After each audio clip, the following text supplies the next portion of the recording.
Morning students, मैं Renu ma'am. बेटा हम कर रहे हैं कक्षा 8 का चैप्टर 9 फर्रुख नगर की। चैप्टर हमने पढ़ लिया है और इसके प्रश्न उत्तर भी कर चुके हैं। आज हम करते हैं इसका शब्द भंडार। शब्द भंडार में बेटा सबसे पहले है निम्नलिखित प्रत्येक शब्द के दो दो पर्यायवाची लिखने हैं। जैसे जानकारी का पर्यायवाची हो गया ज्ञान और बोध। पर्यटक का होता है घुमक्कड़ भ्रमणशील। पर्यटक होते हैं जो घूमने वाले, तो पर्यटक हो गया घुमक्कड़ भ्रमणशील। विस्मित अचंभित चकित। विस्मित का होता है अचंभित, विस्मित यानी कि आश्चर्य में पड़ जाना, तो इसका होता है अचंभित या चकित। फलस्वरूप अतः इसलिए। उपाधि पदवी खिताब। उपाधि देना कि पदवी या खिताब देना। विस्तृत हो गया विस्तार विशाल। विस्तृत यानी बड़ा भूभाग हो गया जो, तो विस्तार विशाल। निम्नलिखित शब्द के विलोम शब्द लिखिए कि यहाँ पर जो शब्द दे रखे हैं उनको विलोम शब्द लिखने हैं। जैसे आकर्षण विकर्षण, स्वतंत्रता परतंत्रता, पश्चात पूर्व, रोगग्रस्त रोग मुक्त, छत फर्श, निकटस्थ दूरस्थ, मृत्यु जीवन, विश्वसनीय अविश्वसनीय, सचमुच झूठ मूठ। तो ये हैं इसके विलोम शब्द। आगे है निम्नलिखित शब्दों से विशेषण बनाइए। यहाँ जो शब्द दे रखे हैं उनसे विशेषण बनाने हैं। जैसे इतिहास सा बना हमारा ऐतिहासिक, वैसे व्यवसाय से व्यवसायिक, निर्माण से निर्माणिक, निकट निकटता, दर्शन दर्शनीय, आनंद आनंदित। नीचे दिए गए प्रत्येक शब्द का वाक्य में इस प्रकार प्रयोग किए कि उसके दो अर्थ स्पष्ट हो जाएं। कि यहाँ पर जो शब्द दे रखे हैं यानी सम श्रुति भिन्नार्थक जो शब्द हैं जो सुनने में एक जैसे लगते हैं, उनके हमें इस प्रकार से वाक्य बनाना है कि दोनों का अर्थ समझ में आ जाए। पहला है वश, दूसरा है बस। वश होता है किसी को वश में कर लेना, यानी कि किसी को अपने काबू में कर लेना। बस है बस जो चलती हैं, जो वाहन है वो। तो वश का हो गया जादूगर ने अपने जादू से सभी को वश में कर लिया। जादूगर ने जादू से सभी को अपने वश में कर लिया। बस है कि मैं बस से दिल्ली जाऊंगा। तो दोनों अर्थ आपको समझ में आ गए होंगे कि वश किसी को अपने वश में कर लेना और बस जो जाने का साधन। भाग और भाग्य। भाग और भाग्य। भाग होता है, देखो दो हो गया। एक तो भाग होता है हिस्सा, भाग क्या हो गया हिस्सा। भाग्य होता है किस्मत। तो मुझे आम का बीच वाला भाग चाहिए यानी हिस्सा। मुझे आम का बीच वाला हिस्सा यानी भाग चाहिए। भाग्य है मेरा भाग्य यानी किस्मत ही खराब है। भाग्य यानी किस्मत। फिर है नगर और नागर। नगर और नागर। नगर यानी शहर हो गया आपका, और नागर होता है शहर में रहने वाला यानी नगरवासी नागरिक। मैं आगरा नगर का निवासी हूँ। नगर हो गया आपका शहर और नागर होता है नागरिक। मैं आगरा का नागर यानी नागरिक हूँ। पश्चात। पश्चात यानी बाद में, और पाश्चात्य यानी पुरानी। तो यहाँ पर पश्चात जैसे खाना खाने के पश्चात हाथ धो लेना, पश्चात यानी बाद में। और पाश्चात्य हो गया हमारी पाश्चात्य यानी जो पुरानी संस्कृति है वो, पाश्चात्य यानी पुरानी। यह हमारी पाश्चात्य संस्कृति है। तो पश्चात यानी बाद में और पाश्चात्य यानी पुरानी। पदच्युत और पदमुक्त। पदच्युत यानी किसी को पद से हटा देना, कि किसी को उसके पद से हटा देना, वो है पदच्युत। और पदमुक्त है अपने पद से मुक्त हो जाना, अलग हो जाना। तो नवाबों के पदच्युत होने के बाद शीश महल की दशा बिगड़ गई, और पदमुक्त है अध्यक्ष पदमुक्त हो गया। सेवा और सेवन। सेवा और सेवन। सेवा क्या होता है किसी की भी सेवा करना, और सेवन होता है किसी चीज़ को ग्रहण करना, खाना। तो तुम्हें बड़ों की सेवा करनी चाहिए, और सेवन हो गया हमें पौष्टिक आहार का सेवन करना चाहिए। तो दोनों के अर्थ समझ में आ गए आपको। सेवन यानी कि चीज़ को ग्रहण करना। अब है नीचे दिए गए मुहावरों के अर्थ लिखकर उनके वाक्य में प्रयोग कीजिए। पेट में चूहे कूदना। सभी को पता है पेट में चूहे कूदने। वाक्य मुहावरे का क्या अर्थ होता है? बहुत तेज भूख लगना। पेट में चूहे कूदना हो गया बहुत तेज भूख लगना। तो वाक्य में प्रयोग आप कर सकते हो इसका। वाक्य में प्रयोग क्या करोगे कि मेरे तो पेट में, मम्मी खाना जल्दी दो, पेट में चूहे कूद रहे हैं। पुनरुद्धार करना। पुनरुद्धार का मतलब होता है टूटी फूटी चीज़ को फिर से ठीक करना। टूटी फूटी चीज़ को फिर से ठीक करना। जिस प्रकार से चैप्टर में ही आया है कि शीश महल का पुनरुद्धार किया जा रहा है। आगे है फारूक नगर के शीश महल के विषय में एक अनुच्छेद लिखिए। तो फारूक नगर का शीश महल बेटा हमने पढ़ा था इसमें कि उसके बारे में आपको लिखना है कि शीश महल है उसका निर्माण कब हुआ था, उसके अंदर क्या क्या चीज़ें हैं देखने के लिए, तो वो आपको 4 से 5 लाइन में लिखना है। भाषा कौशल में है पुनरुद्धार यानी पुनः प्लस उद्धार। इसका अर्थ हो गया किसी वस्तु का नए ढंग से उद्धार करना। ऐसे ही अन्य शब्द दे रखे हैं जिनको हमें ऐसे ही इसका अर्थ बताना है। पुनरुत्थान, ये तो था उद्धार और ये है उत्थान। पुनः प्लस उत्थान, उत्थान। तो पुनः उत्थान का मतलब हो गया फिर से उठना। पुनः उत्थान का मतलब हो गया फिर से उठना, यानी कोई चीज़ है जो गिर गई हो, निर्माण, यानी कि ये मान लो कि जैसे कोई किसी चीज़ में हार गया हो, किसी भी चीज़ में, तो उसका फिर से उठ के उस काम को करना, तो पुनरुत्थान हो गया। पुनरागमन, पुनः प्लस आगमन, किसी व्यक्ति का दोबारा आना। पुनरागमन मतलब पुनः मतलब दोबारा, आगमन माने आना, कि किसी व्यक्ति का दोबारा आना। पुनरीक्षण, देखो क्या है ये पुनरीक्षण, तो इसका पुनः यानी दोबारा, इक्षण किए गए काम को जांचने के लिए फिर से देखना। पुनरीक्षण का मतलब क्या होता है? पुनरीक्षण यानी किए हुए काम को जांचने के लिए, चेक करने के लिए एक बार उसको फिर से देखना। पुनर्विचार, पुनः प्लस में विचार, की किसी बात पर फिर से विचार करना। पुनरुक्ति, पुनरुक्ति यानी पुनः प्लस में उक्ति, पुनरुक्ति क्या हो गया? पुनः प्लस में उक्ति, एक शब्द को फिर से दोहराना। पुनरुक्ति होता है कि बार बार में एक ही शब्द को दोहराना, पुनरुक्ति होता है। आगे है व्याकरण बोध आ गया आपका कि नीचे दिए गए शब्दों का संधि विच्छेद कीजिए। पुनरुत्थान पुनः प्लस में उद्धार, पुनरुद्धार पुनः प्लस में उद्धार। अल्पाहार अल्प प्लस आहार। उत्तराधिकारी उत्तर प्लस अधिकारी। व्यवसाय का हो गया वी प्लस अवसाय, वी प्लस अवसाय। यहाँ पर बेटा यण संधि लगी हुई, आपको पता है ना, किसी भी व्यय के बाद में ये आता है तो वहाँ पर क्या हो जाता है आपका, यानी यहाँ पर क्या हुआ, ई का हमने बनाया ये, तो इसीलिए व्यय में ई और ये ए हो गया। नीचे दिए गए शब्दों को संधि कीजिए कि यहाँ पर हमने संधि विच्छेद किया था, अब यहाँ हमें क्या बनानी है, इनकी संधि करनी है। परि प्लस आवरण पर्यावरण। सु प्लस आगत स्वागत। राका प्लस ईस राकेश। व्याकरण, व्याकरण का क्या हो गया? व्याकरण। वी में वैसे हमने क्या हटाया, ई हटाया और इसका बन गया ये। क्रिया विशेषण की परिभाषा देकर सीमा सूचक क्रिया विशेषण के उदाहरण स्वरूप 4 वाक्य लिखिए। तो क्रिया विशेषण क्या होता है? क्रिया की विशेषता बताने वाले शब्द को क्रिया विशेषण कहते हैं। जो क्रिया की विशेषता बताते हैं उन शब्दों को क्या कहते हैं? हम क्रिया विशेषण कहते हैं। अब जो क्रिया विशेषण है बेटा उसके आपके 4 भेद होते हैं। रीतिवाचक, कौन कौन से होते हैं? रीतिवाचक, स्थानवाचक,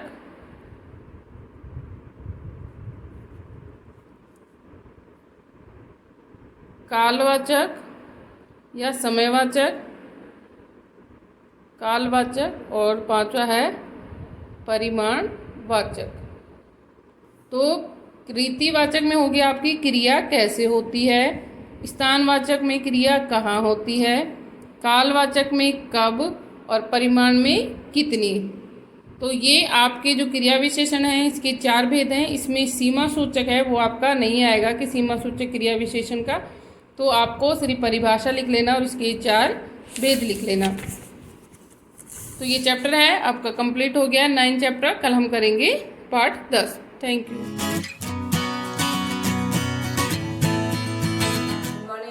So let's start our today's math class. In the previous class we started our exercise 6.4 and we did first part of question number first also. Now next are, first of all, these are the identities that we'll use in this exercise. First one is x plus y का whole square, मतलब दोनों brackets में x plus y कोई 2 terms होंगी, उनका whole square क्या होगा? x का square, फिर plus twice of x into Y और प्लस y का स्क्वायर। ठीक है, अगर इन दोनों के बीच में माइनस हो तो ये वैल्यू सेम रहेगी, सिर्फ डिफरेंस कहाँ आ जाता है?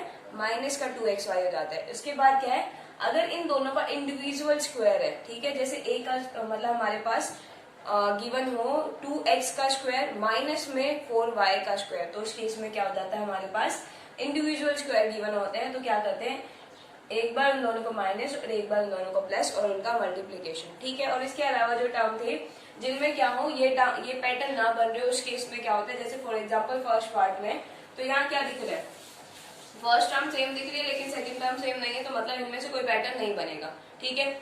तो क्या होगा, फर्स्ट नंबर उठाओ यहाँ से और उसको इन दोनों से मल्टीप्लाई करेंगे, इनके आगे जो साइन होता है उसके रिस्पेक्टिवली हम साइन लिख देते हैं। मल्टीप्लीकेशन में जो साइन होता है, याद है मल्टीप्लीकेशन में क्या होता है, plus will be multiply to minus minus, एक तरीके से क्या बोल सकते हैं, different sign will be multiply to each other will get us minus sign, और सेम साइन अगर मल्टीप्लाइड होंगे तो हमें क्या मिलेगा, we will get plus sign, ठीक है। जैसे minus will be multiply to minus is plus and plus will be multiplied to plus is plus, ठीक है। so let's start, 3/7 y square will be multiplied to both these number, तो हम simply लिख देते हैं 3/7 y square, फर्स्टली किससे multiply होगा, इससे 3/7 y square। नाउ यहाँ प्लस और यहाँ माइनस है तो क्या हो जाएगा, minus overall 3/7 y square will be multiplied to 7/10, ठीक है। अब हम किसको उठाएंगे, 2/5 को, इससे मल्टीप्लाई करेंगे, प्लस प्लस है तो प्लस ही रहेगा, 2/5 will be multiplied to 3/7 y square and then plus और माइनस माइनस ही हो जाएगा यहाँ पे, और क्या हो जाएगा, 2/5 विल बी मल्टीप्लाइड टू 7/10, ठीक है। अब अगर कैंसिल आउट होते हैं तो ठीक है, अदरवाइज ऊपर ऊपर की मल्टीप्लीकेशन और डिनोमिनेटर की multiplication, 3 will be multiplied to 3 is 9, 7 will be multiplied to 7 is 49, y square क्या हो जाएगा, पावर्स ऐड हो जाती है तो कितनी हो जाएगी, 2 + 2 is 4, तो y की पावर 4, आगे साइन है माइनस, कैंसिल आउट हो रहे हैं यहाँ से ये टर्म, ऊपर क्या बचा 3, नीचे 10, y की पावर 2 और इसके आगे नहीं है तो मतलब सिंपली y की पावर 2 ही बचा है, ठीक है। नेक्स्ट क्या है, हमारे पास कुछ कैंसिल आउट हो रहा है यहाँ से नहीं, तो ऊपर ऊपर की मल्टीप्लाई, नीचे नीचे की मल्टीप्लाई, और क्या हो जाएगा, y square as it is आ जाएगा ना। यहाँ देखो अब कुछ डिवाइड मल्टीप्लाई कुछ होने हो रहा, तो 14 और अपॉन में सॉरी 2 × 2 2 5 का कितना आ गया हमारे पास, ऊपर वैल्यू आ गई 7, नीचे आ गया 25, ठीक है। अब कुछ टर्म सेम है यहाँ पे, y स्क्वायर सेम टर्म होती है, लाइक टर्म में क्या कर सकते हैं, एडिशन और सब्ट्रैक्शन, तो 9/49 एज इट इज, y की पावर 4, यहाँ पे देखो y स्क्वायर तो यहाँ से क्या हो जाएगा, कॉमन हो जाएगा, हमें सिंपली क्या करना है, -3/10 यहाँ साइड में कर लेते हैं, -3/10 प्लस 6/35 को क्या करना है, अब हमें ऐड करना है, तो क्या करते हैं, एलसीएम लेते हैं, इन दोनों का एलसीएम आएगा 70, आप एलसीएम ऐसे करके लिख लेना, ठीक है। 10 को डिवाइड करेंगे कितना आएगा, 7 will be multiplied to 3 is minus का 21, क्योंकि इसके आगे माइनस है तो माइनस ही होगा, आगे साइन क्या है प्लस, 35 को करेंगे डिवाइड कितना आएगा 2 will be multiplied to 6 is 12, ठीक है। अब क्या है, दोनों साइन डिफरेंट, तो 21 में से 12 माइनस करो, कितना आंसर आएगा 9 और बिगर टर्म के आगे जो साइन होता है वही आंसर में आ जाता है, -9/70, तो यहाँ क्या आ गया, -9/70, और साथ में क्या होगा y का स्क्वायर, और ये एज इट इज आ जाएगा, ठीक है। तो ये क्या आ गया हमारे पास इसका आंसर, ठीक है। Now next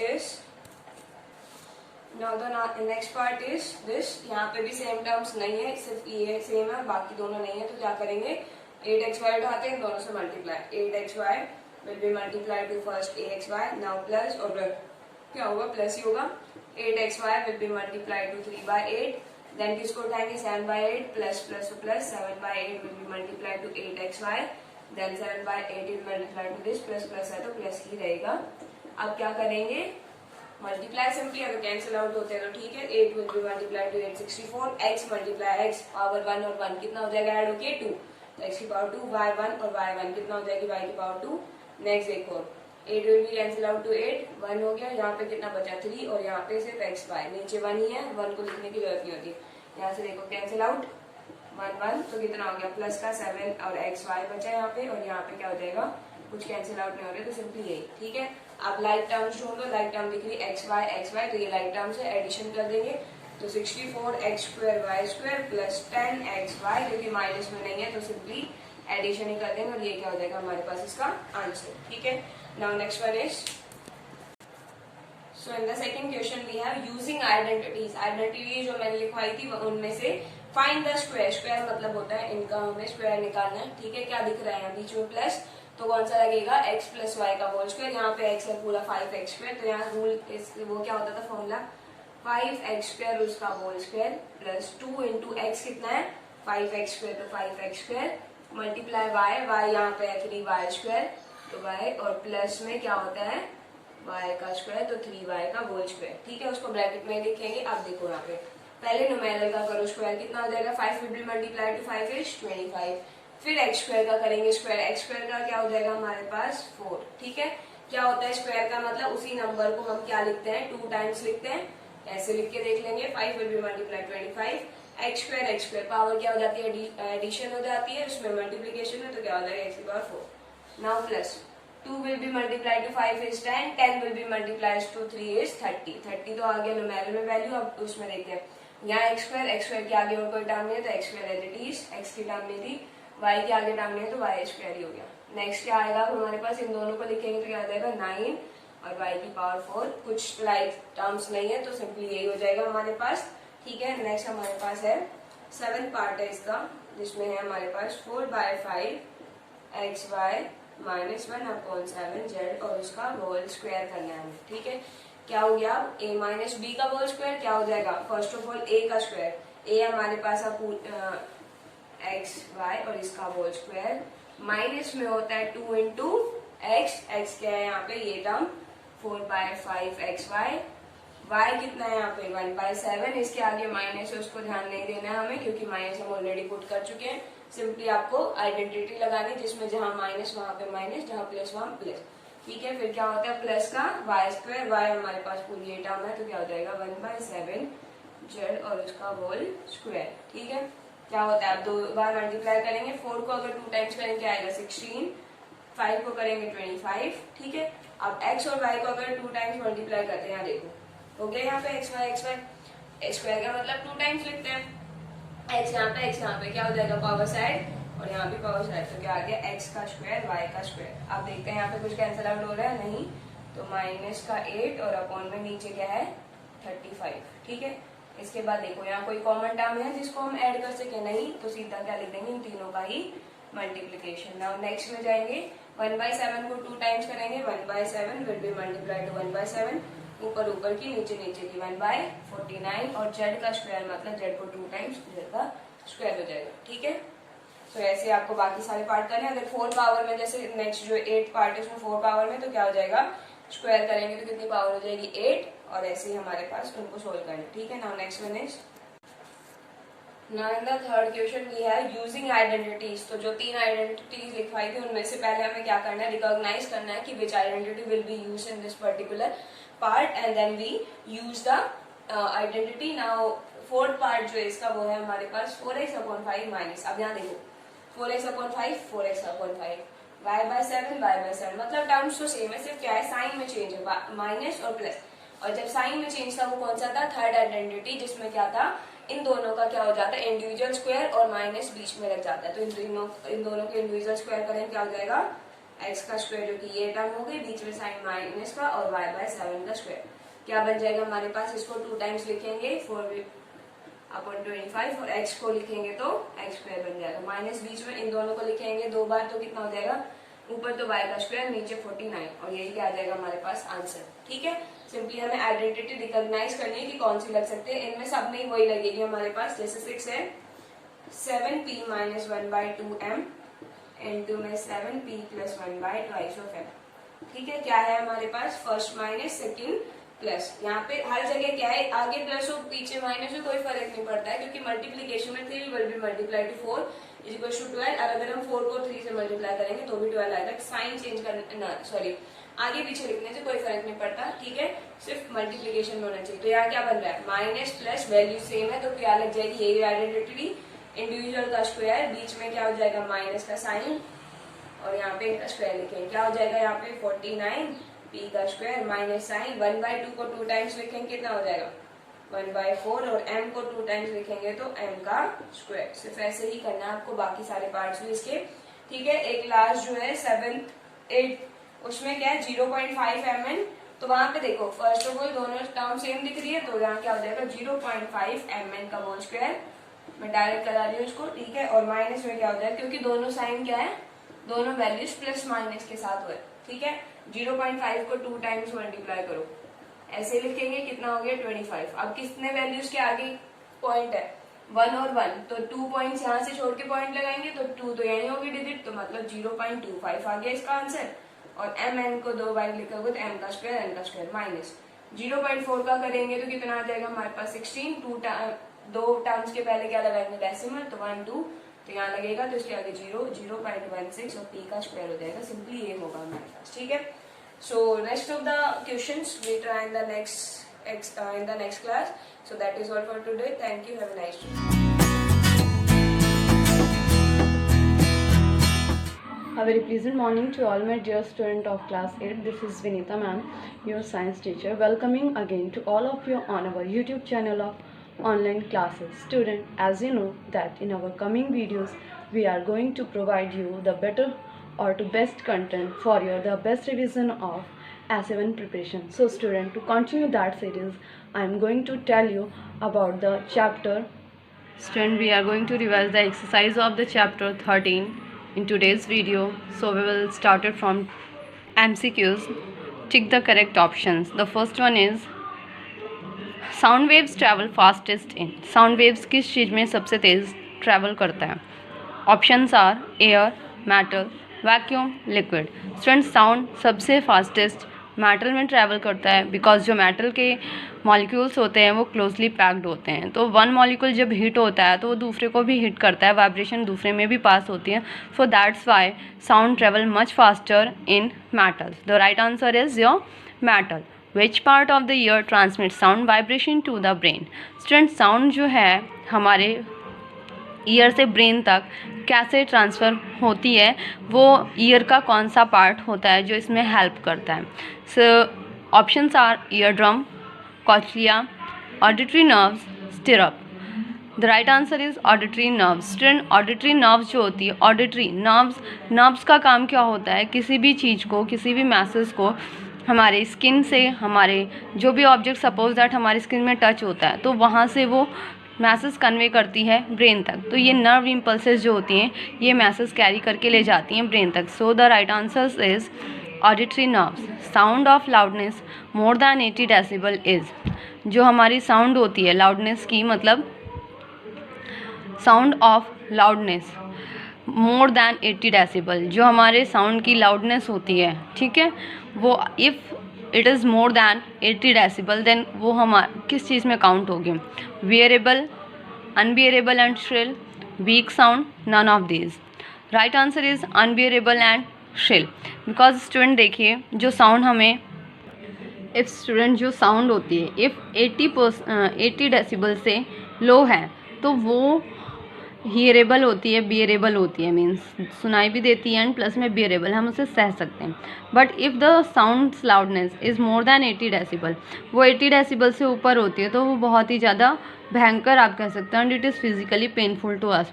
and if the sound is below 20 decibel तो बहुत ही मंद ध्वनि होती है, बहुत ही भनभनाने वाली जो आवाज़ हम कहते हैं, लाइक दैट, वो हमें सुनाई भी नहीं देती and it is not so much harmful for our ears, okay, and for us also. The next is the audible range of frequency is, जो फ्रीक्वेंसी है साउंड की, जो फ्रीक्वेंसी है उसका जो ऑडिबल रेंज है, it is the options are 200 to 2000 hertz, 20 to 20,000 hertz, 20 to 23,000 hertz, 220 to 20,000 hertz.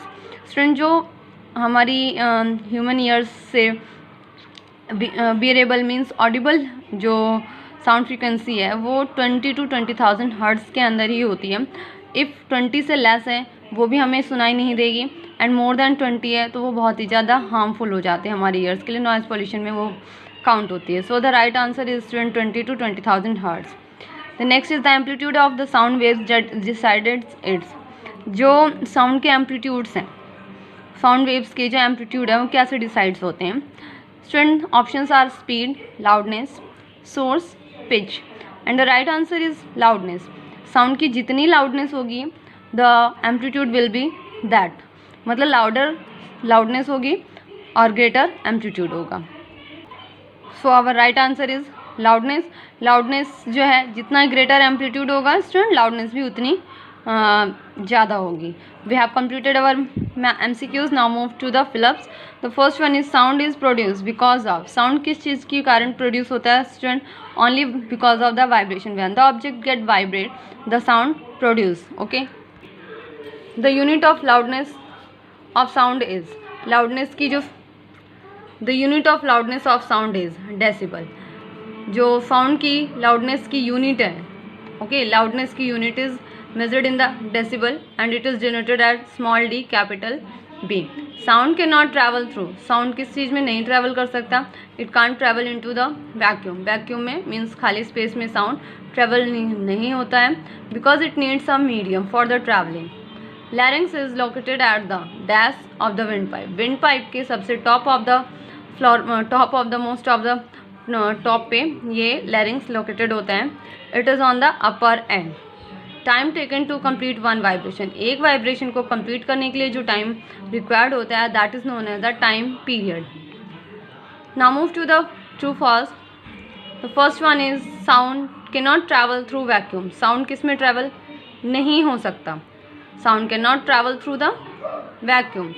Yes, this is true because sound needs a medium for the travelling and vacuum has no medium because vacuum का मतलब भी होता है खाली जगह, space, whatever. So this is true. More is the amplitude of a body, less is its loudness. Amplitude more है, loudness less है. It is opposite. So this statement is false. Always, if the amplitude is high, the loudness will also be louder. Okay. If the amplitude is less, sound loudness will also be less. Okay. ये equal show करते हैं and यहाँ पे opposite दिया हुआ है. So that is false. Noise pollution में cause partial hearing impairment. ये स्टूडेंट, नॉइज़ पोल्यूशन जो होता है उसकी वजह से हमें सुनने में प्रॉब्लम हो सकती है. समटाइम हमें उससे रिलेटेड प्रॉब्लम हो सकती है लाइक हमारे हियरिंग एड्स, जो कि हमारे ईयर्स हैं, ईयर ड्रम ख़राब हो सकते हैं. तो इस तरीके की सिचुएशंस क्रिएट हो सकते हैं. सो this is true. Material medium is not necessary for the propagation of sound. देखिए, मटेरियल मीडियम, किसी भी मटेरियल की रिक्वायरमेंट नहीं होती, मटेरियल मीडियम की रिक्वायरमेंट नहीं होती है. नॉट नेसेसरी बोल रहे हैं for the propagation of sound. Sound को ट्रैवल करने के लिए मटेरियल मीडियम की रिक्वायरमेंट नहीं होते हैं. Student, this is false. Always needs a medium for travelling sound. Sound को ट्रैवल करने के लिए हमेशा किसी ना किसी चीज़ का मीडियम एज अ मीडियम उससे चाहिए होता है. बिकॉज मैंने आपको बताया कि अगर किसी भी रूम में हम बोलते हैं तो वहाँ पे कोई ऑब्जेक्ट नहीं होता, but still there is the presence of air. वहाँ पे एयर की प्रेजेंस होती है. So that's why sound always needs a medium for the travelling. So this is false. Wind instrument make use of the vibrating air column present inside them. जो wind instrument होते हैं वो किस तरीके से मूव होते हैं? विंड इंस्ट्रूमेंट में जो कॉलम्स बने हुए होते हैं, ठीक है, जगह जो होती है, खाली जगह होती है जिसमें एयर प्रेजेंट होती है. सो दैट्स वाई जब हम उसमें एयर ब्लो करते हैं तो वो मूव करते हैं. वहाँ के जो एयर के जो मॉलिक्यूल्स हैं वो मूव करते हैं. जितनी स्पीड में वो मूव करते हैं उतनी तेज़ आवाज़ निकलती है. So yes student, this is true because wind instrument जो है वाइब्रेटिंग एयर कॉलम्स उसके अंदर जो प्रेजेंट होते हैं उसकी वजह से ही वो विंड इंस्ट्रूमेंट्स में से साउंड प्रोड्यूस होती है. So this is true. Now we are going to do the one word answers for the following question. The first one is the hard bump on your throat. आपके throat में जो आपका गला होता है वहाँ पे आपने देखा होगा कुछ इस तरीके का कॉर्नर सा निकला हुआ होता है. दैट इज़ द लैरिंग्स और वॉइस बॉक्स. हार्ड बम्प जो होते हैं हमारे थ्रोट में, गले में, उसे हम लैरिंग्स और वॉइस बॉक्स बोलते हैं. उसी से ही हमारा वॉइस बॉक्स से ही साउंड प्रोड्यूस होती है, वॉइस निकलती है, आवाज़ निकलती है. The SI unit of frequency. Frequency की SI unit, standard unit is hertz. Sound frequency is always measured in the hertz and it is denoted as capital S, small z. Okay. The sound of frequency is greater than 20 kilo hertz. जो 20 kilo hertz से greater होती है. Student, आप यहाँ पे confuse मत होइएगा because यहाँ kilo लिखा हुआ है. ओके. तो 1 किलो में कितना होता है? 1000. So 20 get multiply with 1000 it equals to 20,000. तो ये हमारा 20,000 हर्ट्ज हो गया. So this sound come under the ultrasonic sound. तो इसीलिए ये अल्ट्रासोनिक के अंदर आएगा. Okay. The maximum displacement of an oscillating body from its mean position. किसी भी ऑब्जेक्ट का, किसी भी ऑसिलेटिंग आपने पेंडुलम देखा होगा. It is the best example of oscillation movement. यहाँ पे है वो मीन पर अपने सेंटर पॉइंट पे, इसका जो मैक्सिमम डिस्प्लेसमेंट है that is known as the amplitude, वो उसका एम्पलीट्यूड कहलाया जाएगा। किसी भी ऑसिलेटरी ऑब्जेक्ट्स का जो मतलब मैक्सिमम डिस्प्लेसमेंट है वो एम्पलीट्यूड कहलाएगा। अनवांटेड साउंड, वो आवाज़ जो हमें नहीं अच्छी लगती, हम नहीं चाहते सुनना, that come under the noise. So student, we have completed our today's exercise revision work and now you have to revise it for your S1 preparation. That's all for today. Take care. Goodbye, student. Morning students, welcome to our YouTube classes. This is for class 8. In previous class we have completed our 4th chapter of history, colonialism and tribal societies. Today we start our 5th chapter of history, named crafts and industries की कला और उद्योग. Our focusing point are Indian industry and trade in pre-British period, British policies in India, growth of industries in the 20th century. Now we continue our chapter Indian industry and trade in pre-British period कि भारतीय उद्योग और जो भारत में British के आने से पहले जो व्यापार था उसके बारे में हमें पढ़ना है. During the Mughal period, there was no formal industrial system in India. कि मुगल पीरियड के दौरान भारत के अंदर कोई फॉर्मल इंडस्ट्रियल सिस्टम नहीं था, उद्योग नहीं था. Nevertheless, different craft and industries were flourishing in different urban centers. और जो इंडस्ट्रीज, क्राफ्ट और इंडस्ट्रीज थी वो क्या थी, अर्बन एरियाज में थी. High quality good were being produced in the royal cottage industries, urban domestic industries and royal कारखाना और workshop.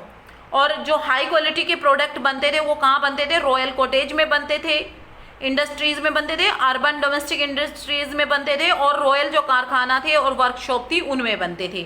These goods were being exported to different part of the world through the flourishing maritime trade during the Mughal rule. और इन goods को export किया जाता था विश्व के विभिन्न भागों में. जो भारतीय व्यापार था उसको समृद्ध इन्होंने बनाया हुआ था. Textiles, muslin silk, precious stone and handicraft were some of the items of export. और जो एक्सपोर्ट किया जाता था उसमें जो टेक्सटाइल था, मुसलिन थी, सिल्क था, प्रीसियस स्टोन थे और हैंडीक्राफ्ट थे, हाथ से बने हुए कुछ सामान था. The scenario was ओवरटर्न्ड with the coming of the European trading companies. और ये जो सारा सिनेरियो था, सिनेरियो का मतलब होता है ये सारा जो चल रहा था, जो भी उस टाइम में ये चल रहा था व्यापार, वो एकदम से बदल गया जब यूरोपियन ट्रेडिंग कंपनीज भारत के अंदर आई. The English East India company takes over. कि इंग्लिश ईस्ट इंडिया कंपनी ने कैसे टेक ओवर किया. European companies extensively trade gold and silver bullion in exchange for good such as textile and handicraft with India in addition to establishing factories in India.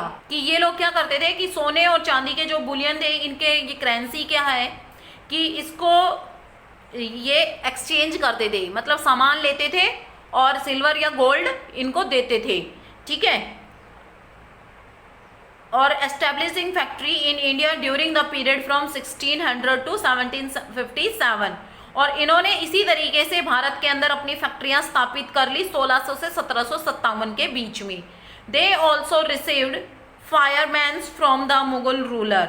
और इन्होंने क्या किया, sorry ये fireman नहीं है, फरमान है, कि उन्होंने मुगल रूलर से फरमान भी ले लिए थे, मतलब कि उन्होंने परमिशन भी ले ली थी कि हम भारत के अंदर व्यापार कर सकते हैं.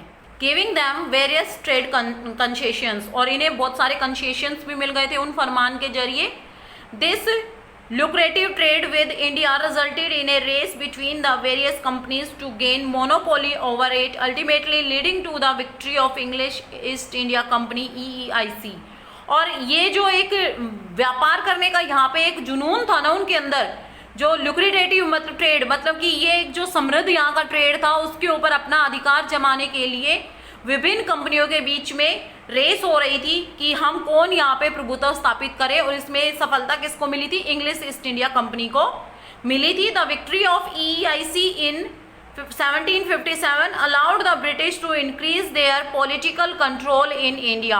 और विक्ट्री ऑफ EEIC इन 1757 कि जब विक्ट्री हुई EEIC की 1757 में, तो उसने ब्रिटिश को ये भी मतलब कि अब उन्होंने यहाँ की राजनीतिक जो था, राजनीतिक स्थिति थी, उसके ऊपर भी अपना कंट्रोल कर लिया था। They wanted to ensure that the Indian economy directly served it needs, और वो चाहते थे कि जो इंडियन इकोनॉमी है वो डायरेक्टली उनको सर्व करे, उनकी ज़रूरतों को पूरा करे।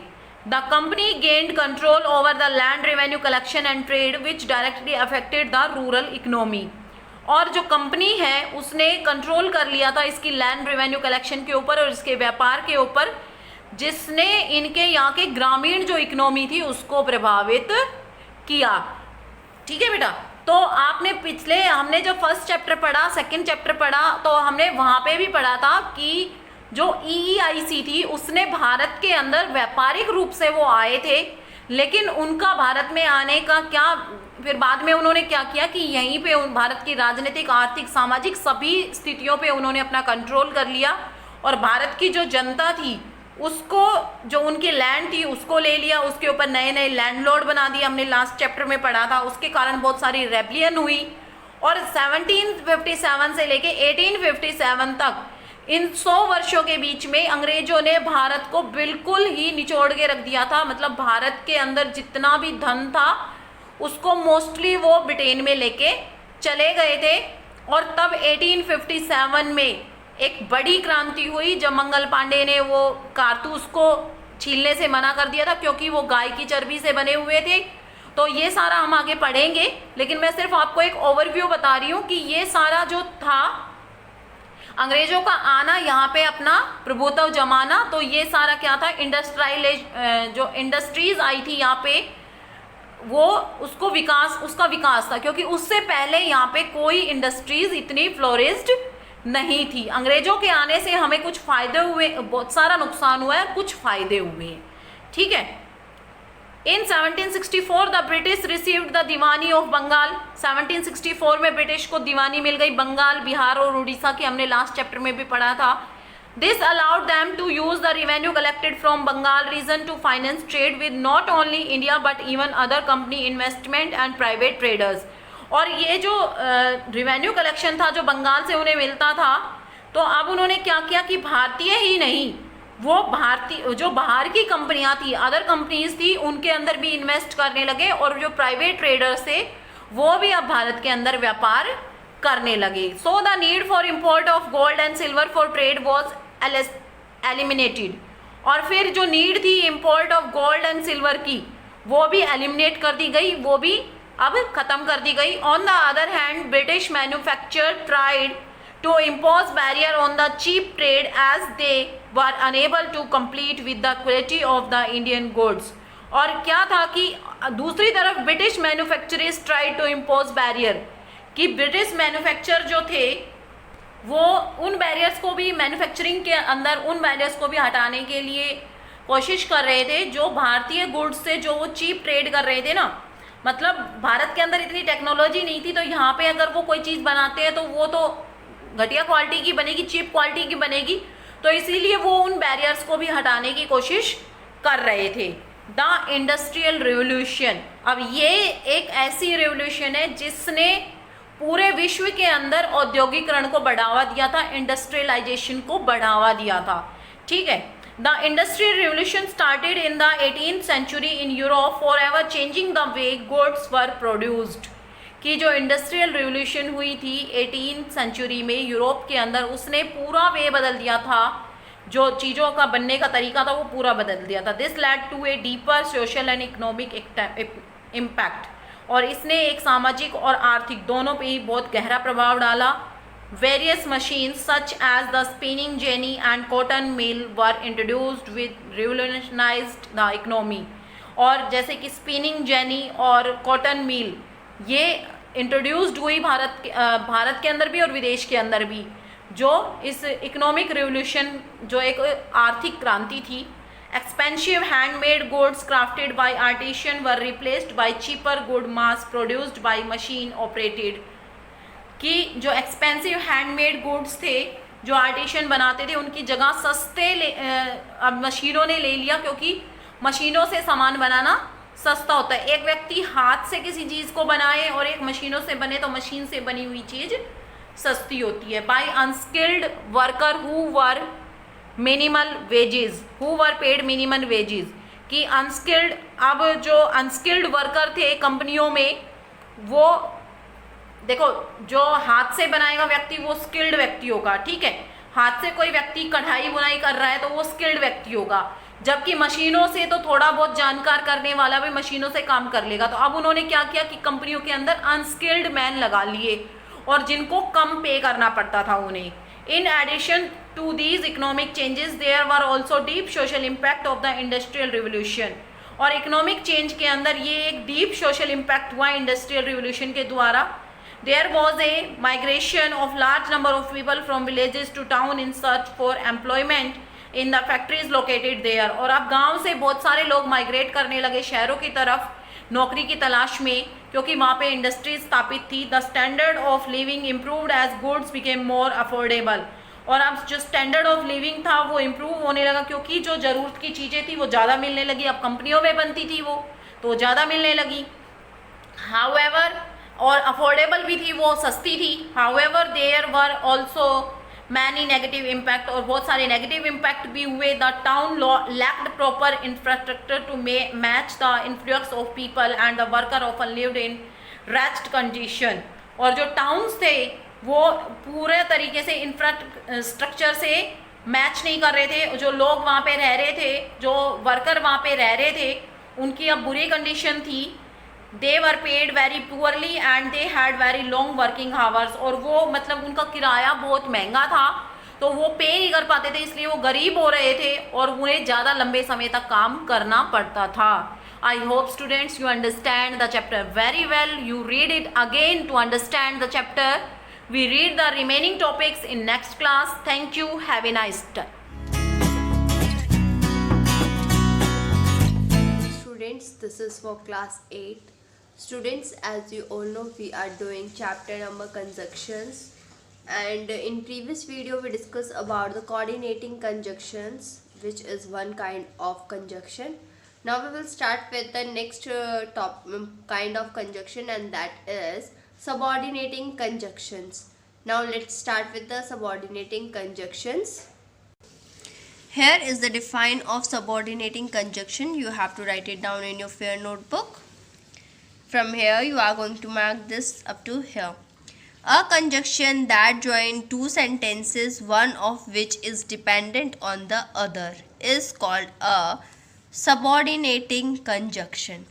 It means subordinating conjunctions, जैसे coordinating conjunctions में था जो independent थे, एक वो अपने स्टेटमेंट पे उनसे हम दो स्टेटमेंट्स भी बना सकते थे, okay. But in subordinating conjunctions we are having two statements but they are dependent on each other, वो एक दूसरे के ऊपर डिपेंडेंट होती हैं। For example you can see here, it's impossible that she has not received the email. Here you are using that word as the subordinating conjunction. अगर हम इस that word को हटाकर दो sentences फ्रेम करना चाहें तो फ्रेम नहीं हो सकते। Why? Because both the sentences are based on each other, dependent on each other. वो एक दूसरे के ऊपर निर्भर हैं। Like this, you can read here also, the highlighted conjunctions in these sentences are all subordinating conjunctions because they introduce clauses that dependent on another clause to complete their meaning. जब उन्हें अपने सेंटेंस का meaning complete करना होगा तो they need another sentence to complete this statement. Okay students? So we are having some remember points. You can read here also. Some coordinating conjunctions can be left out in a sentence and can be replaced by a semicolon or you can say a comma. हम उन दो word sentences को coma से भी बीच में ऐसे coma put करके भी हम कोऑर्डिनेटिंग कंजक्शंस को छोड़ सकते हैं, but in subordinating conjunctions we can't do this.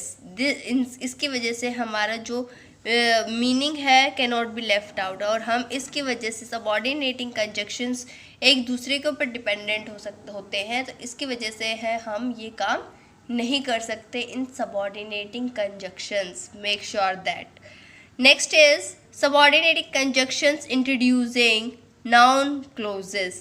That are certain coordinating conjunctions are used to introduce a particular type of subordinating clause. That how you are going to use that in the sentence? If, whether. This is the A point when you are introducing noun clause in the sentences. Okay. Now I will give you the another type is subordinating conjunctions introducing adverbs. When you are using subordinating conjunctions introducing adverb clauses, whenever you are going to use for time, जब आप time के लिए conjunctions use करेंगे तो कौन कौन से conjunction use करेंगे? They include when, whenever, for, before, after, till, since, as soon as, while, and as are the examples of relating to time. Okay students, you can see here are the examples of different kinds of using for time. These are the words you are using here for your subordinating conjunctions in place of adverbs. While indicates a certain duration of time, it means during that time for as long as the time the same. Where while कब use करना है, when कब use करना है, you have a different kind of words when you are going to use these words according to the examples. Okay, read these examples. Next is for place. Place के लिए हम कौन सा एडवर्ब यूज कर सकते हैं?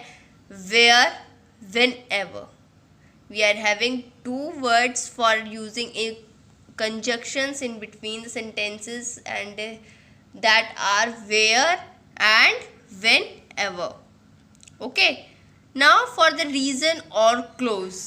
रीज़न और close यानी कि किसी को अगर हमें कोई रीज़न देना है किसी रिगार्डिंग, तो हम कौन से वर्ड्स यूज़ करेंगे? We are going to use because, since. ठीक है, बिकॉज और सिंस ये हमारे रीजंस के आंसर होंगे जब हमें किसी चीज़ का रीज़न देना होता है. जैसे हम क्वेश्चन में कई बार पूछते हैं वाई, तो वाई का जब हम आंसर करते हैं तो हम वहाँ पे यूज़ करते हैं बिकॉज, और बिकॉज हम यहाँ पे भी यूज़ करेंगे in the conjunctions. Okay students, result, effect और कॉन्सिक्वेंस.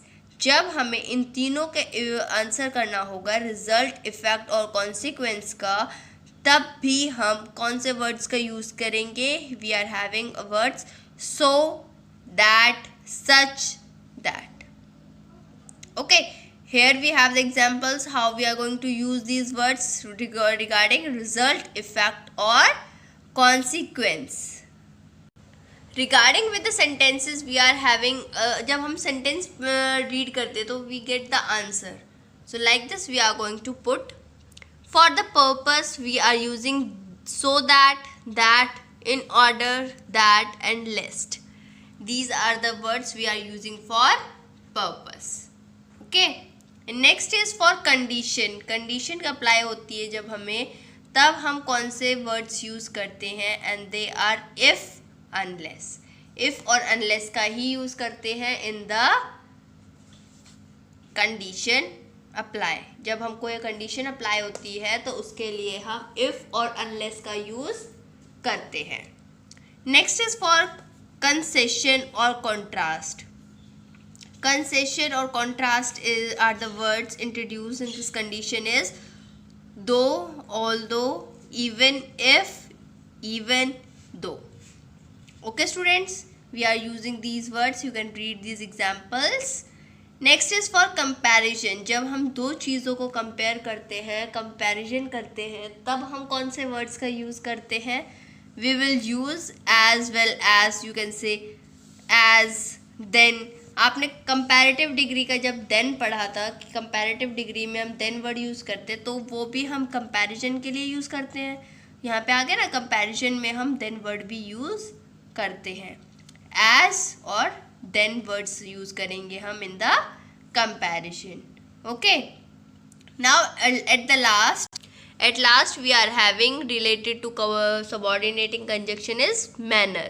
हम manner के लिए कौन सा यूज़ करेंगे? as if, as though. We are having these words for using manner. कि मैनर अगर आ जाता है क्वेश्चन में, सेंटेंस में, तब हम कौन से वर्ड्स यूज़ करेंगे.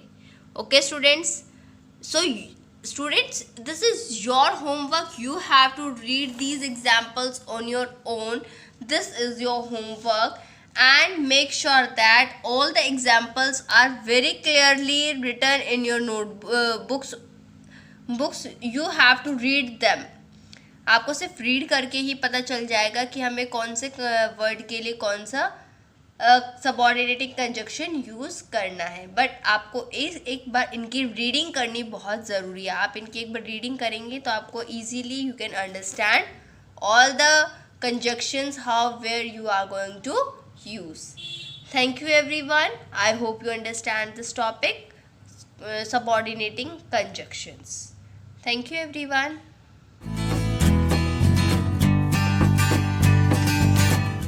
Good morning student, welcome to online classes. This is Saroj from MLP International School Rajpura. Student, nowadays we are doing our revision part of each chapter. So in this regard, today same process we are just doing. So let us start. Good morning student, welcome to online classes. This is Saroj for class 8. Today we are going to start chapter number 8, that is my brother. इस story में बच्चों आपको ये समझ में आया है कि एक बड़ा भाई अपने छोटे भाई को किस तरह से हिम्मत से जो है काफ़ी दूर लेकर के जो है हॉस्पिटल में एडमिट करवाता है और उसकी लाइफ को बचाता है, और उसी रास्ते में किस किस हैडल्स को पार करना पड़ा. तो ये इस स्टोरी में है, माय ब्रदर. तो इसका रिवीजन स्टार्ट करते हैं. Good morning student, welcome to online classes. So student, जैसे मैंने आपको पहले बताया था कि इसका जो है चैप्टर नंबर 8 है, तो ये है इसका वर्ड ट्रेजर है. तो वर्ड ट्रेजर में आपको क्या करना है, आपको एक वर्ड जैसे सेवरल है, तो सेवरल के एक इसका मीनिंग होता है मैनी. तो इस तरह से आपको 3 ऑप्शंस मिलेंगे जिसमें से आपको एक पे टिक करना है. तो इस तरह से आप इसको देख लीजिएगा वर्ड मीनिंग को कि इसका क्या है. बाकी आपको जो है रिवीजन में और इसके एमसीक्यूज में आपको नेक्स्ट वीडियो में आई विल प्रोवाइड इट. अब देखिए students, answer the following question in 1 word sentence, यानी कि आपको एक वर्ड सेंटेंस में ये बताना है. पहला देखिए, what problem did Sher Singh little brother have, कि शेर सिंह के छोटे भाई को क्या प्रॉब्लम थी. एक्विक पेन इन हिज स्टोमक, उसके पेट में असहनीय दर्द हो रहा था. Number 2, how for was the Kalighat hospital from Sher Singh village, शेर सिंह के गांव से कालीघाट हॉस्पिटल कितनी दूर था. 50 माइल्स अवे. तो ये इसका आंसर है. नंबर 3 देखिए, what made Sher Singh chill with freight, और किस चीज़ ने जो है शेर सिंह को जो है कपकपाना और डर की तरह उसको महसूस किया. When the trunk came round towards the boys, जब उसने देखा कि तना जो है घूमता हुआ उनकी तरफ आ रहा है, उसके भाई की तरफ. तो ये है इसका आंसर. अब देखिए multiple choice question, check the correct option and complete the sentence. ये करेक्ट ऑप्शन आपको टिक करना है और ये ऑप्शन आपके अकॉर्डिंग टू द चैप्टर है. पहला देखिए, शेर सिंह लिटिल ब्रदर ले इन द हट with acute pain in his dash that was getting worse, यानी कि शेर सिंह का छोटा भाई जो है झोपड़ी में लेटा हुआ था, उसको असहनीय दर्द हो रहा था. कहाँ? Head, stomach and chest. तो करेक्ट ऑप्शन उसका स्टोमक है, उसके पेट में दर्द हो रहा था. Number 2, all jungle people knew that the dash was the last resort of the टूम, यानी कि हॉस्पिटल, फॉरेस्ट एंड टाउन. तो hospital is the correct option, कि हॉस्पिटल जो है वो आखिरी उम्मीद थी लोगों की बीमारी से बचने के लिए. Number 3, Annie dash team. Entering into the jungle sent Sher Singh's father hunting, photography and expedition. यानी कि इसमें आपका एक्सपीडिशन जो है वो आपका करेक्ट ऑप्शन है। जंगल में घुसने से पहले कोई भी अगर एक्सपीडिशन होता था तो एक्सपीडिशन टीम जो है वो शेर सिंह की को जो है पूछती थी। Number 4, the title Bahadur was added to his name to dash his courage and bravery, show, command, comment and describe. तो यहाँ पे कमेंट इसका जो है करेक्ट ऑप्शन है, यानी कि उनके टाइटल के पीछे बहादुर जो ऐड किया गया था वो उनकी बहादुरी और करेज के लिए, ब्रेवरी के लिए जो है दिया गया था। Number 5, all the man of Ladwani village to were with the expedition as dash labours, guides and beaters. तो यहाँ पे बीटर का जो है सही ऑप्शन है कि लाडवानी विलेज के जो लोग थे वो जो एक्सपीडिशन टीम थी उनके साथ बीटर्स के रूप में जो है साथ देते थे। Number 6, it was so dash that he could hardly keep his hold, hot, cold and sleepy। तो यहाँ पे आपका कोल्ड जो है वो करेक्ट ऑप्शन है कि ये बहुत ही ज़्यादा ठंड की वजह से वो जो है पकड़ नहीं पा रहा था, होल्ड कर पा रहा था अपने ब्रदर को। Number 7, Sher Singh always felt dash to big buildings, wonder, curious and shy. Shy का मतलब होता है शर्माना, कि जो है शेर सिंह जो है वो शाय फील करता था, बड़े बिल्डिंग्स को देखकर उसे अजीब सा फील होता था। Now see the true false statement. Again true false statement जो है आपको अकॉर्डिंग टू द चैप्टर ही लिखना है। फर्स्ट देखिए, Sher Singh had 2 brother and 1 sister. Sher Singh के 2 ब्रदर और 1 सिस्टर थी। फॉल्स स्टेटमेंट है, उसका एक ही ब्रदर था। Sher Singh carried his brother to the hospital on his back। ये स्टेटमेंट ट्रू है कि शेर सिंह जो है अपने भाई को अपनी पीठ पर बैठाकर हॉस्पिटल की तरफ चल पड़ा। नंबर 3, शेर सिंह's father was not at home at the time of the incidents। यानी कि जब ये घटना घटी तो शेर सिंह के जो फादर थे वो घर पर नहीं थे। तो ये स्टेटमेंट भी ट्रू है। अब नंबर 4 देखिए, Sher Singh went to Ladwani to call his father. Sher Singh जो है लाडवानी की तरफ गया अपने फादर को बुलाने। तो ये स्टेटमेंट भी फॉल्स है। Number 5, the wild elephant crossed Sher Singh. और जो वाइल्ड एलिफेंट था उसने जो है शेर सिंह को डरा दिया। तो ये भी स्टेटमेंट आपका ट्रू है। The bridge on the second river was washed away in the sudden flood. तो ये स्टेटमेंट भी फॉल्स है कि ब्रिज जो सेकेंड ब्रिज था वो जो है अचानक आई बाढ़ से फ्लश्ड हो गया था। तो ये गलत है। ब्रिज जो है वो वॉश नहीं हुआ था, वो वहीं था, लेकिन वाटर जो है वो उसके ऊपर से फ्लोट कर रहा था। Number 7, Sher Singh raised the hospital in a bullock cart. ये स्टेटमेंट फॉल्स है। बुलक कार्ट के बाद उसको जो है ट्रक मिला था जिसकी हेल्प से वो हॉस्पिटल पहुंचा। सो स्टूडेंट आप एक बार ये देख लीजिएगा स्टेटमेंट ये किसने कहा है। He must be carried on the hospital at Kalikhan। तो ये मदर ने कहा है शेर सिंह से। I will run for my father, Sher Singh said to his mother। It may be day before you find him, mother said to Sher Singh. Where have you come from, boy? Someone said to Sher Singh. Across the river in flood? Another person said to Sher Singh, Yes, I had to। Now doctor said to Sher Singh, Come and see। Now doctor said to Sher Singh. So this is the statement, 7 statements, and who said this statement to whom? This I just explain you and you have to revise it। So student take care। अब जो है आपको एक चीज़ मैं बता रही हूँ जो हर बार आपको बताती आई हूँ कि आपको करना क्या है। पहले आप इस वीडियो को लाइक करें, शेयर करें, चैनल को सब्सक्राइब करें और साथ ही साथ बेल आइकन पे क्लिक करना ना भूलें। Thank you, take care and bye.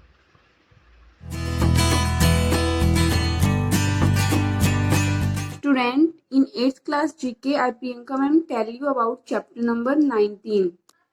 Chapter number 19 is Indian Railways. Indian Railway were started on April 18th, 1853. Student, इसमें इंडियन रेलवे के बारे में बताया कि ये भारत में का जो रेलवे सिस्टम है वो कब स्टार्ट हुआ था और कौन कौन सी इसमें जो ट्रेन है जो फेमस ट्रेन है। ओके, तो अप्रैल 1853 को जो रेलवे सिस्टम है वो स्टार्ट हुआ था। State own industry of India, Indian railway system is the largest railway network in the Asia. जो एशिया हमारा कॉन्टिनेंट है उसमें सबसे बड़ा जो रेलवे सिस्टम है वो कौन सी कंट्री का है? इंडिया का।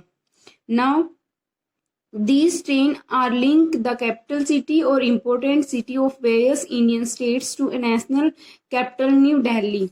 One of the fastest trains in India with only a few stops. These trains are fully air conditioned. तो स्टूडेंट जो एसी ट्रेन है ये, और जो सबसे तेज चलने वाली हैं, और ये जो कैपिटल स्टेट है मीन्स वन स्टेट की कैपिटल को अदर स्टेट की कैपिटल से या जो फेमस सिटीज हैं उनको ज्वाइन करती हैं। तो इनको क्या बोलते हैं? राजधानी एक्सप्रेस। बिकॉज जो कैपिटल है उसको हिंदी में क्या बोलते हैं? राजधानी। तो राजधानी एक्सप्रेस के नाम से जो ट्रेन है बनाई है। Now next one is these air condition trains are for those who cannot afford the expensive Shatabdi and Rajdhani Express. The name means chariot of the poor. chariot का मतलब होता है रथ। ये ट्रेन उन लोगों के लिए बनाई गई है जो ज़्यादा महंगी शताब्दी और राजधानी एक्सप्रेस को अफोर्ड नहीं कर सकते, लेकिन ये भी एयर कंडीशंस होती हैं, मीन्स एसी जो ट्रेन होती हैं, तो इनको क्या बोलते हैं? Garib Rath. Next one is these are intercity trains for the travel during the day. They are air conditioned and only provide seating facilities. ये इंटरसिटी ट्रेन्स हैं और travel during the day, daily की जो ट्रैवलिंग होती है वो करते हैं। और these are air condition and only provide seating facility. इसमें केवल सीट मीन्स बैठने की फैसिलिटी होती है। तो आंसर इज शताब्दी एक्सप्रेस। वो शताब्दी एक्सप्रेस बोलते हैं। एसी बस एसी ट्रेन होती है ये और सीटिंग फैसिलिटी होती है। Next one is one of the heritage of India. These luxury train are design to promote tourism in Rajasthan. It is one of the most expensive train in India. Student, जो राजस्थान का tourism system है उसको मतलब और ही attractive बनाने के लिए ये ट्रेन चलाई गई और ये बहुत ही महंगी होती है। Answer is the palace on wheels. जो इन ट्रेन का नाम है the palace of on wheels. Next one is that this train is the oldest operating locomotive in the world. It is operated only Delhi and Alwar. ये कहाँ पे operated की जाती है? सिर्फ दिल्ली और अलवर में ये ऑपरेट की जाती हैं और ये ओल्डेस्ट ऑपरेटिंग लोकोमोटिव सिस्टम है इसमें। तो आंसर इज फेरी क्वीन। इनका नाम क्या है? Fairy queen. Next one is this train connect India and Pakistan and the train service was discontinued in 2002 and relaunched in 2004. ये जो ट्रेन है वो इंडिया और पाकिस्तान को कनेक्ट करती है, बट ये बीच में 2002 में इसको बंद कर दिया गया था। उसके बाद दोबारा से इसको रीलॉन्च किया गया 2004 में, और इसका नेम है समझौता एक्सप्रेस। तो स्टूडेंट, ये आपका इंडिया का रेलवे सिस्टम है जिसमें जो इम्पोर्टेंट फेमस ट्रेन है उनके बारे में बताया गया है। आपको इनको लर्न करना है for your S7 exam. Thank you, have a nice day.